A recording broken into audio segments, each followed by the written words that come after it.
Okay, students, welcome back, and my friends, welcome back to the lecture of revision series. And today is the lecture of the topic is healthcare associated infection or its types and many more things we have discussed in this lecture. So, first to start, healthcare associated infection. So, the first line is hospital acquired infection now are commonly referred to as health care associated infection, जिसे हम पहले hospital acquired infection बोलते थे, अब हम बोलते हैं इसको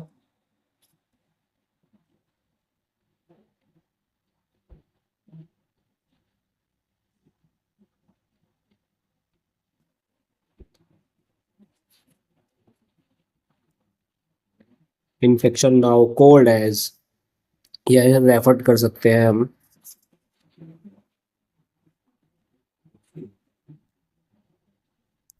H health care associated infection. Okay, इतना समझ में आया। नेक्स्ट इज HAIS, मैं इसको लिखूंगा हेल्थ केयर एसोसिएटेड इन्फेक्शन को HAIS की फॉर्म में, तो समझ जाना। are also known as healthcare acquired infection or nosocomial infection. इसको हम also known as healthcare acquired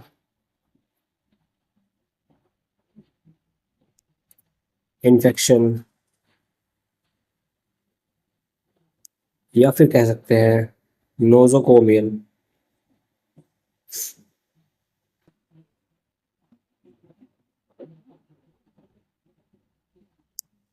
infection। ठीक है, and now we have HAI as manifest after 48 hours of hospital admission।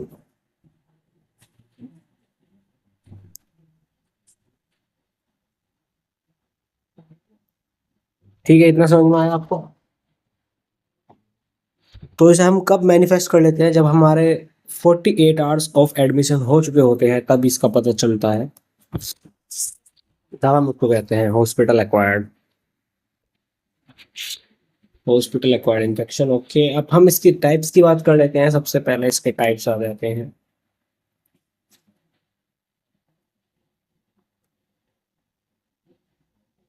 Types में बात करें तो सबसे पहला टाइप्स है हमारा इसका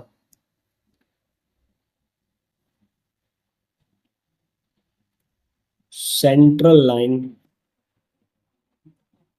एसोसिएटेड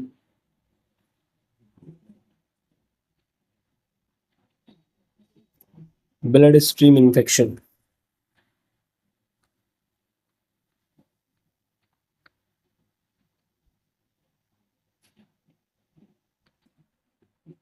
ओके, जिसको हम शॉर्ट फॉर्म में CLABSI बोल सकते हैं। Okay, second type is catheter associated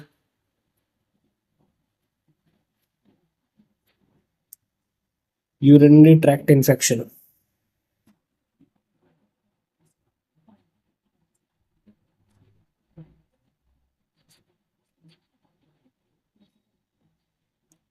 ठीक है, जिसको हम बोल सकते हैं CAUTL। और next we have surgical site infection.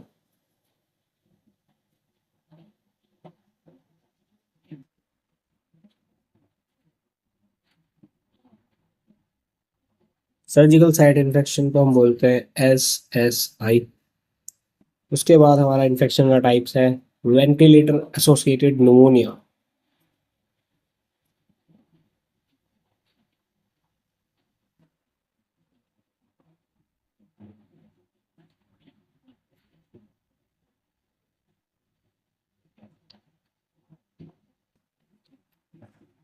जिसको हम बोलते हैं वैप, ventilated associated pneumonia, and the last is hospital acquired pneumonia.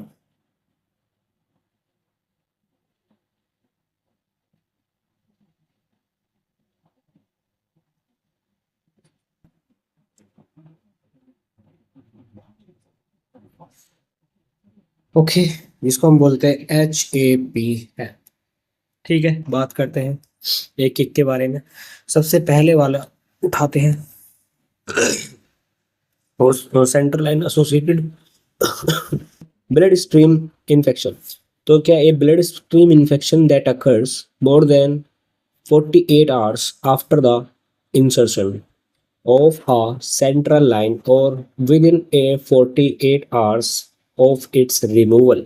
अगर ब्लड स्ट्रीम में जो इन्फेक्शन है वो होता है, कब होता है? जब 48 आवर बाद ऑफ इंसर्शन, जब सेंट्रल लाइन में हम इंसर्ट कर देते हैं, जो वो होता है कैनुला सेंट्रल लाइन वाला, उसको इंसर्ट कर देते हैं, तो उसके 48 आवर्स बाद हमें पता चलता है कि वो इसमें इन्फेक्शन होता है या नहीं। या फिर हमें पता चल सकता है कि with in 48 hours of its removal, जब हम उसको रिमूव कर देते हैं उसके बाद जो 48 आवर्स हमें ऑब्जर्वेशन रहते हैं उसमें अगर पता चल जाता है तो उसको हम बोलते हैं central line associated blood stream infection. Okay, तो या तो आफ्टर 48 आवर इंसर्शन पता चल सकता है या फिर before within 48 hours of removal पता चल सकता है। ठीक है, अब next we have catheter associated tract urinary tract infection, this one. Okay, तो इसमें क्या होता है, कैथेटर यूटीआई अगर more than 48 hours after the insertion of a urinary catheter. UTI हो जाता है जब हमको यूरिनरी कैथेटर अटैच करने के 48 आवर्स बाद पता चलता है, 48 घंटे बाद पता चलता है, तो यूटीआई होने के चांसेस हैं, यूटीआई हो भी सकता है। तो उसको बोलते हैं हम catheter associated urinary tract infection, और within 48 hours of its removal, या फिर 48 घंटे उसके उसको रिमूव करने के बाद जो 48 घंटे उसके अंदर अंदर भी हो सकता है। ओके, या हो चुका है, उसको बोलते हैं। सर्जिकल साइट इन्फेक्शन में क्या होता है कि an infection that occurs with in 30 days after the surgery.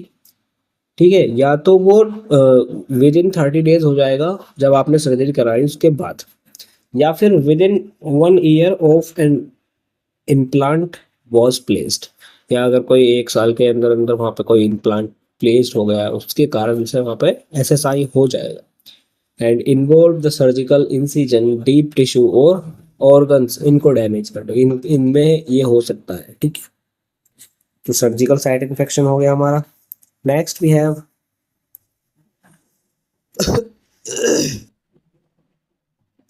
Next we have ventilated associated infection, oh sorry, pneumonia. तो pneumonia that develop more than 48 to 72 hours after endotracheal incubation.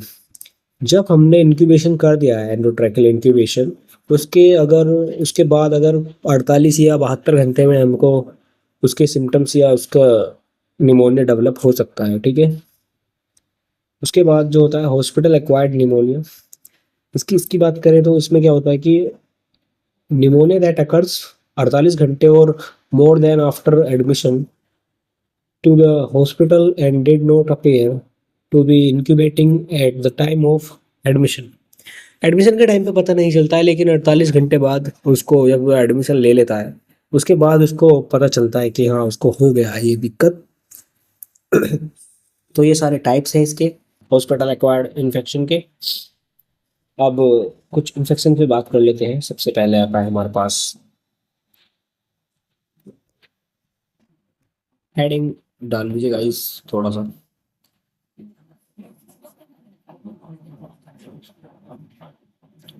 Iatrogenic infection,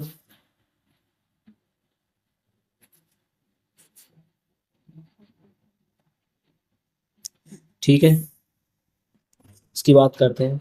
तो iatrogenic infection क्या होता है? It is the infection that occurs as a result of invasive diagnostic और therapeutic procedures. जब हम invasive या फिर डायग्नोस्टिक और थेरापेटिक प्रोसीजर कर रहे होते हैं तब इसका होने का चांसेस होते हैं, इस वाले इन्फेक्शन को। कौन कौन से टाइम पे? जब इन्वेसिव प्रोसीजर करते हैं, डायग्नोस्टिक और थेरापेटिक प्रोसीजर्स कर रहे होते हैं।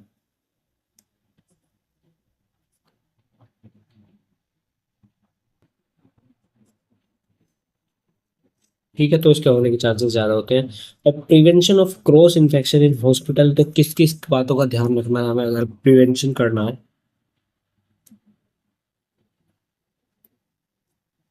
प्रिवेंशन ऑफ क्रॉस इन्फेक्शन, ताकि फैले ना।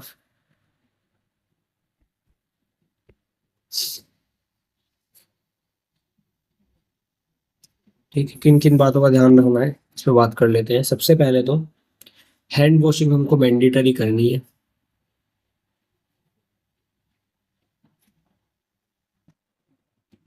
हैंड वॉशिंग का बिल्कुल ध्यान रखना है, ठीक है। और मेंटेन गुड वेंटिलेशन,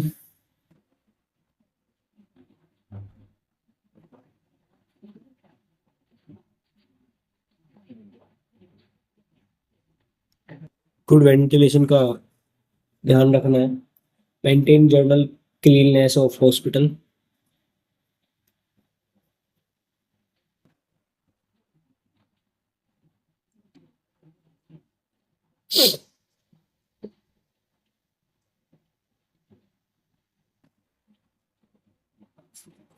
ओके,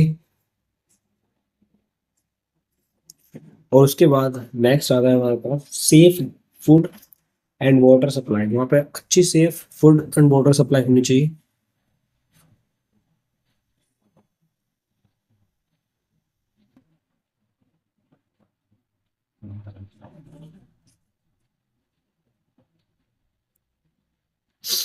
ये सारे जो है ये क्रॉस इन्फेक्शन को बचाने के फेज हैं, प्रिवेंशंस हैं जिनको हम कर सकते हैं। अब एक बात कर लेते हैं, एक हेडिंग डालिए, आइसोलेशन या बैरियर नर्सिंग।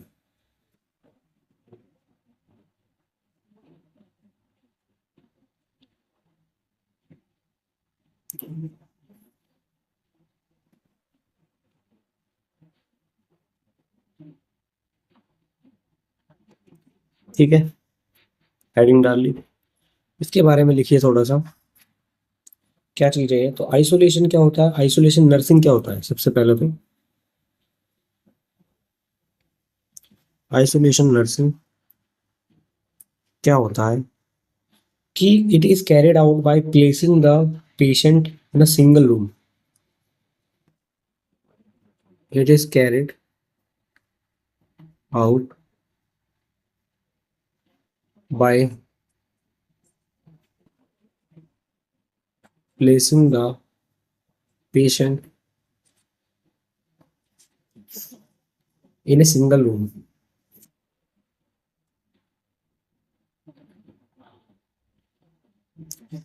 अब इसमें सिंगल रूम में क्यों डाल रहे हैं इसको? क्योंकि वो आइसोलेट करना होता है। क्या मान के चलिए कि उसको कोई स्प्रेड करने वाली कोई बीमारी है, जैसे कि HIV है या फिर ट्यूबरक्लोसिस है एंड और भी बहुत सारी कम्युनिकेबल डिसीज हो सकती हैं उसको, तो उससे हमें आइसोलेट करना पड़ता है। तो इसे आइसोलेट नर्सिंग बोलेंगे कि पेशेंट को एक सिंगल रूम में रखा जाता है जिससे कि उससे कोई मिले ना और उससे उसका कोई इन्फेक्शन स्प्रेड ना हो। नेक्स्ट आता है हमारे पास barrier nursing.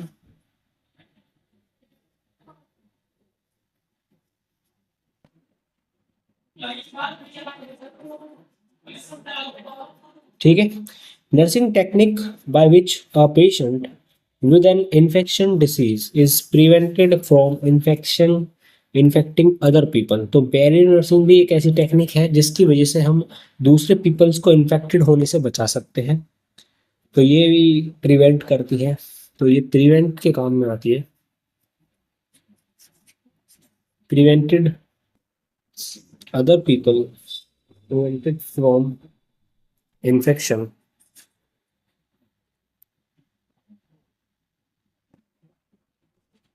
To other people.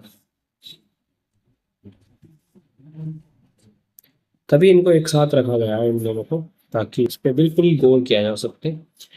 अब हम बात करेंगे types of isolation and barrier techniques के बारे में, ठीक है। तो सबसे पहले टाइप्स ऑफ आइसोलेशन की बात करते हैं, या फिर बैरियर टेक्निक की। इसमें आती है सबसे पहली टेक्निक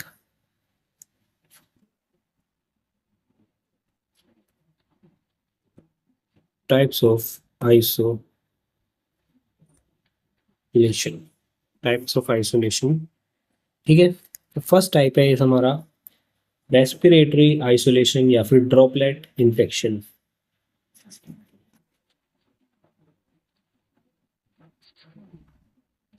रेस्पिरेटरी आइसोलेशन,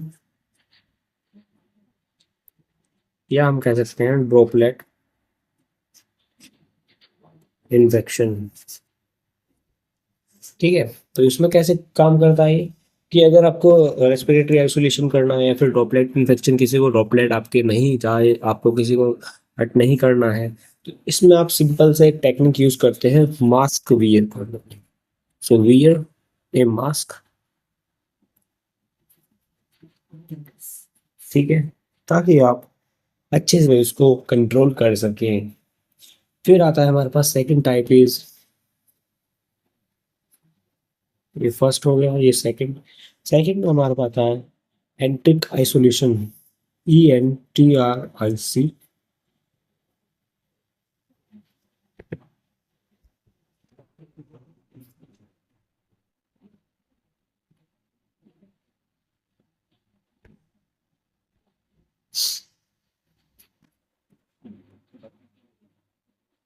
इसमें क्या होता है एंटिक आइसोलेशन में, जो इसमें पैथोजेंस आर ट्रांसमिटेड विया फेसिस, तो फेसिस के थ्रू इसमें जो पैथोजेंस होते हैं वो आइसोलेट वो हो जाते हैं, ट्रांसमिटेड हो जाते हैं। तो इसमें क्या करते हैं, wear gloves and gown while handling soil articles. तो जैसे पिछले कुछ जमानों में या फिर ग्रामीण एरिया में तो यूज करते हैं फिजिक्स को डिस्कार्ड करने के लिए ग्राउंड का वगैरह वगैरह। तो हमें क्या ध्यान रखना है कि टेक्निक क्या है इसमें, कि हमें वियर करने ग्लव्स का यूज करना चाहिए, ग्लव्स एंड गाउन का। और जब जब करना है, जब हम सोइल को हैंडल कर रहे होते हैं, जब हाथों में अपनी सोइल ले रहे होते हैं, तो हमें ग्लव्स को और गाउन का यूज करना है, ताकि हमको सोइल से कोई इन्फेक्शन ना हो जाए, ठीक है। ओके। अब आता है हमारे पास third type is wound and skin isolation. इस पे बात कर लेते हैं, वुंड एंड स्किन आइसोलेशन। इसमें क्या होता है कि pathogens are present in the wound and can be transmitted while coming in contact with the infected wound। अगर कोई वुंड है, ठीक है, उसमें पैथोजेंस प्रेजेंट होते हैं, ठीक है, और अगर वो किसी और वुंड के कांटेक्ट में आता है तो वहाँ पे स्प्रेड होने के चांसेस हैं, ट्रांसमिटेड होने के चांसेस हैं। तो वहाँ पे भी हमको क्या करना है, ध्यान रखना है कि हमको ग्लव्स पहनना है और गाउन पहन के रखना है, ताकि वो स्प्रेड ना हो सके। Okay. And the fourth one is blood isolation.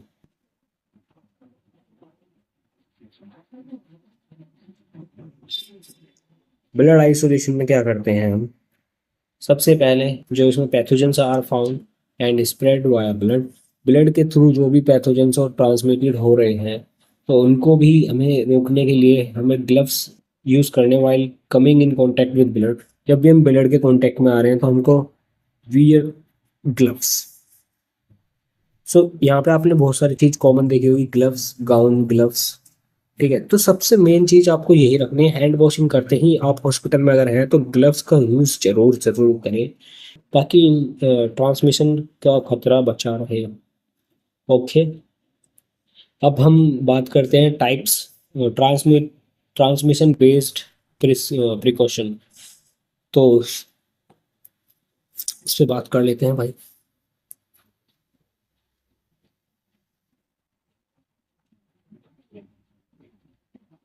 Transmission based precaution क्या क्या है?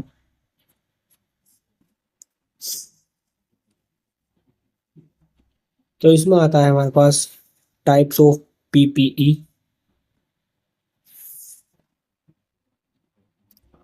सो फर्स्ट टाइप्स है हमारा, टाइप्स ऑफ पीपीई का first type is mask.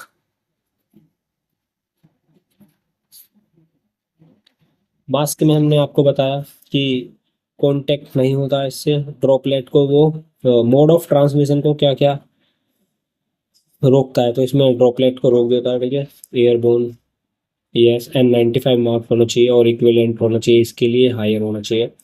For aerosol generation procedures के लिए ये यस किफ़ायती है, तो मास्क इज़ वेरी नेसेसरी। ठीक है, कॉन्टैक्ट में तो नहीं आता है, लेकिन ये ड्रॉपलेट्स वगैरह को रोक देता है। ठीक है, कॉन्टैक्ट को नहीं रोक पाता क्योंकि ये मुंह पे लगा रहता है। ठीक है, तो और हाथ हाथ से आप कॉन्टैक्ट कर सकते हैं। And then second is gown.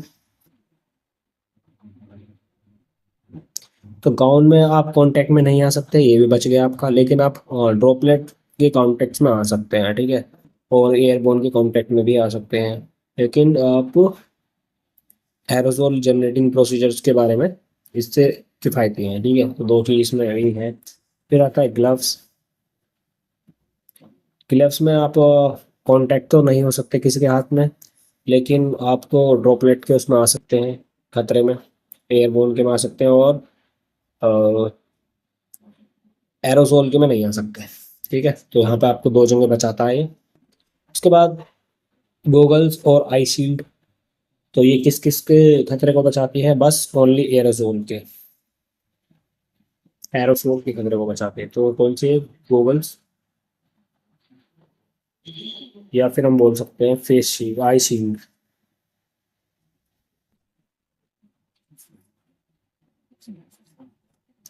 ठीक है, example of aerosol generating procedures. अब जो हमने एरोजोल की बात करी है, इनके एग्जाम्पल जो प्रोसीजर है उन पर बात कर लेते हैं, कौन कौन से प्रोसीजर्स आते हैं इसमें। यहीं पे लिख लेते हैं, एक ज़्यादा बड़ी, एरोजोल जनरेटिंग प्रोसीजर्स। ठीक है, तो फर्स्ट प्रोसीजर आता है हमारे पास इंक्यूबेशन।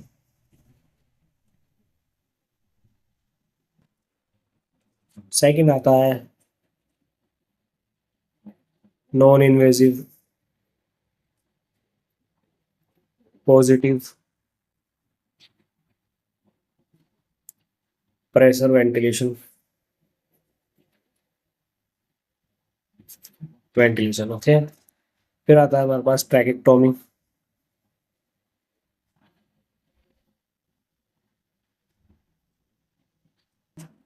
इसके बाद आता है हमारे पास कार्डियोपल्मोनरी रेसिस्टेशन, सीपीआर जिसे हम बोलते हैं। इसके बाद आता है ब्रोंकोस्कोपी।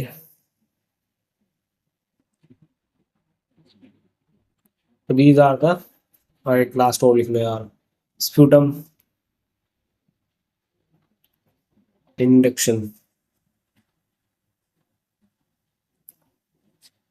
ठीक है, these are the condition procedures, तो विजुअल एग्जांपल है ये। उसके बाद सबसे पहला जो हमारा टाइप आता है, नेक्स्ट हेडिंग आती है, वो आती है हैंड वॉशिंग, जो कि बहुत ही ज़्यादा जरूरी है। स्टेप्स ऑफ हैंड वॉशिंग क्या क्या है, इसकी मैं आपको एक इमेज दे देता हूँ यहाँ पे, जिसमें लिखा होगा स्टेप्स ऑफ हैंड वॉशिंग। ठीक है। और ये किसका टाइप है? हैंड वॉशिंग का। ओके। हैंड वॉशिंग टेक्निक्स है, इसमें स्टेप्स में आते हैं 6 स्टेप्स और हैंड वॉशिंग एज पर WHO आर हाईलाइटेड। जो 6 स्टेप्स हैं हमारे, वो WHO के थ्रू है, बताए गए हैं।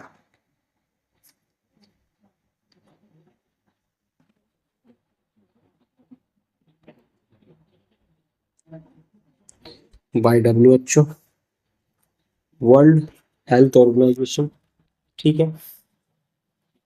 And method of sterilization and disinfectant, तो इसमें हमारे मेथड्स आ जाते हैं। नेक्स्ट हेडिंग हमारी आती है मेथड्स ऑफ स्टरलाइजेशन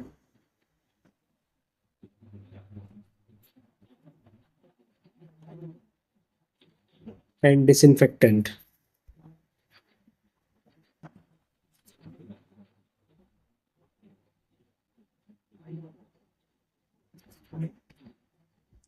ठीक है, तो इसमें सबसे पहले 3 मेथड आते हैं, फिजिकल, केमिकल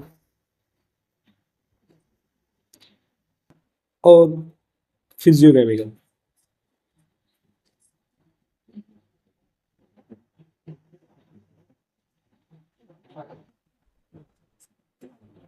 ठीक है, तो फिजिकल में हमारा sunlight, heat, vibration, radiation, filtration, ये सब आता है। और केमिकल में लिक्विड और गैसियस आते हैं।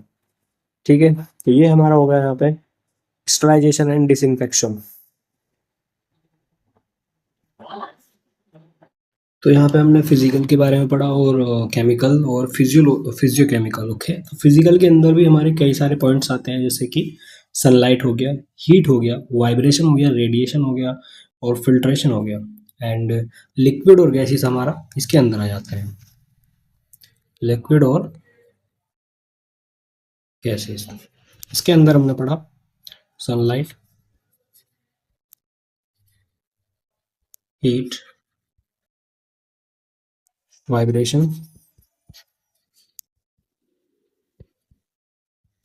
एंड रेडिएशन, और उसके बाद फिल्ट्रेशन।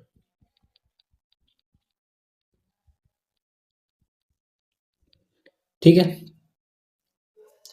अब इन सब के बाद आता है हमारे पास sterilization methods. So what is sterilization methods?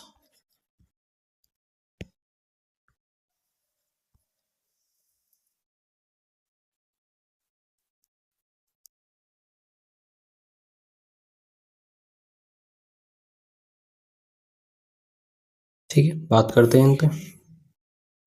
Sterilization method क्या होते हैं कि boil water from for 10 to 15 minutes, add 2% sodium carbonate to boiling water to kill spores। हमें स्पोर्स को किल करने के लिए सबसे पहले सोडियम कार्बोनेट लेना है, उसमें 2% वाटर लेना है। 10 to 15 मिनट्स के लिए वाटर बॉईल करना है और उसमें 2% सोडियम कार्बोनेट्स मिला देना है। ठीक है, तो जिससे कि वो कि स्पोर्स को किल करने के लिए ये मेथड बेस्ट है।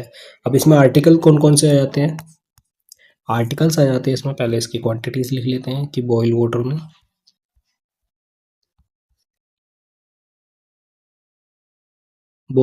हमें ये पहले तो 10 to 15 मिनट्स बॉईल करना है। ठीक है, प्लस इसमें 2% लेना है सोडियम कार्बोनेट। ठीक है, अब इसके आर्टिकल्स लिख लीजिए, syringe, needle, ball, tray, rubber articles and cautery wires and metallic instruments, these are the include in this method of sterilization. और एडवांटेज क्या है? इजी होता है, चीप होता है, नो स्पेशल गैजेट्स रिक्वायर्ड, इसमें कोई रिक्वायर्ड नहीं होती। बट डिसएडवांटेज क्या है? स्पोर्स आर नॉट किल्ड, इसमें जल्दी से स्पोर्स नहीं मरते हैं। एंड इंस्ट्रूमेंट्स रेटल, डैमेज होता है, शार्पनेस ऑफ इंस्ट्रूमेंट्स खत्म हो जाती है। ओके, ये सब चीज़ इसमें होता है। नेक्स्ट मेथड आता है हमारे पास, ये फर्स्ट मेथड हो गया। सेकेंड मेथड आता है ऑटोक्लेविंग।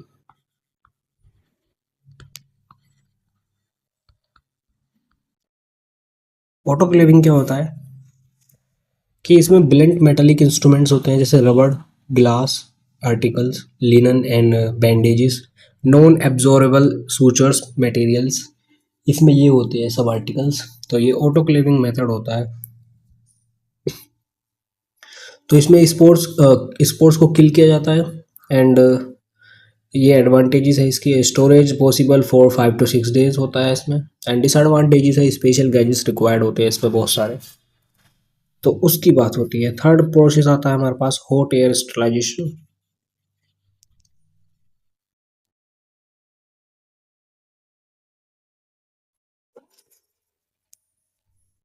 हॉट एयर स्टरलाइजेशन होता है हमारे पास,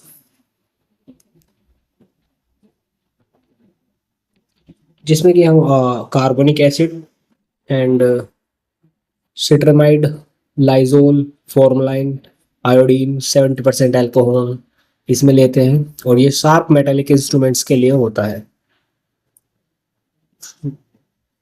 कौन से वाला, जो फोर्थ हम बताने वाले हैं वो वाला ये था, ठीक है। ये केमिकल स्टरलाइजेशन जिसमें हम ये सब लेते हैं जो मैंने आपको बताया। थोड़ा गलत हो गया।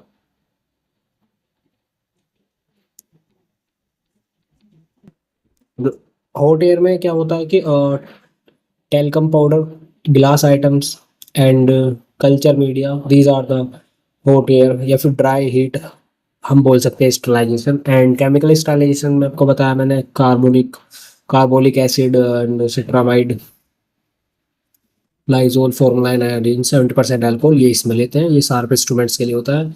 एंड नेक्स्ट हमारे पास आता है गैस स्टरलाइजेशन।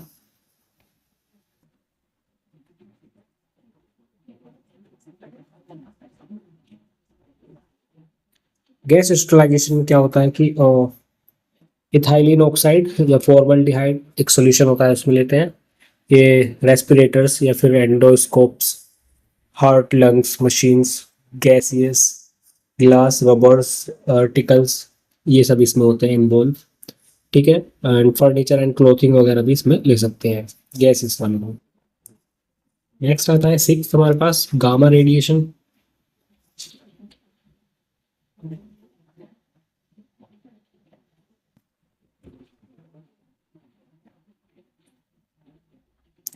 गामा रेडिएशन में ये होते हैं कोबाल्ट 60 इज यूज्ड, इसमें हम यूज करते हैं cobalt 60।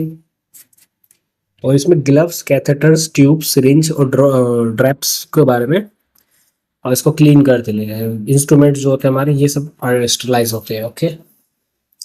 Next is care of linen. ये छोटी छोटी हेडिंग्स हैं, इनके बारे में हम बात कर लेते हैं। केयर ऑफ लिनन, ठीक है। केयर ऑफ लिनन में क्या होता है, protect clean linen until it is disturbed for use. Do not leave extra linen in patient's room. Okay. Avoid shaking clean linen. It releases dust and lint into the room. तो हमें क्या क्या ध्यान रखना है, हमें प्रोटेक्ट करके रखना है क्लीन लिनन को डिस्टर्ब होने से, यानी कि उसको बिगाड़ने से। और एक्स्ट्रा लिनन हमें पेशेंट के रूम में नहीं रखना है, वही रखना है जितना उसको ज़रूरत है। और क्लीन करता है, और उस पर सॉइल या mattress before putting clean on them, और उस पर सॉइल वगैरह कुछ लगी हो तो उसको अच्छे से क्लीन कर लेना है उसको मैट्रेस पे बिछाने से पहले, ओके। तो एंड फिर नेक्स्ट हमारा आता है हमारे पास स्प्लेज किट।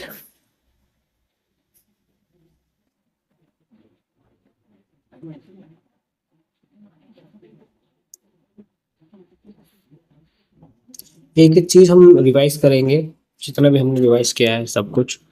तो हमारे पास है spillage kit contains PPE, yellow polythene bag, absorbable materials, duster, paper, waste clothes, sodium hypochlorite solution, and clean up show scoop and scraper, splash slides. तो these are the splash kits. तो इसमें PP होती है,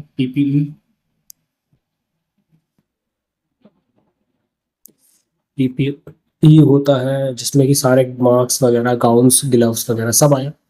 फिर आता है हमारे पास yellow polythene bag. उसके बाद आता है absorbable materials.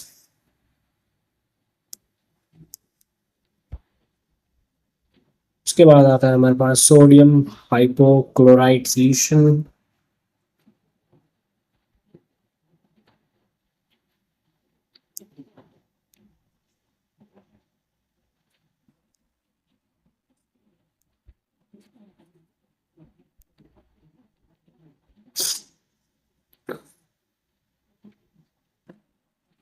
Cleaning up scoop and scraper. उसके बाद आता है स्प्लेश स्लाइड।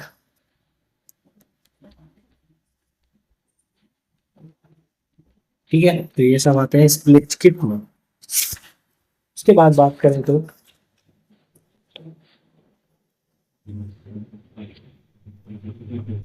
यहाँ पर इस लेक्चर को मेरे को लगता है कि एंड करना चाहिए, क्योंकि नेक्स्ट टॉपिक जो आने वाला है वो बहुत डिटेल में हम डिस्कस करेंगे, और वो होगा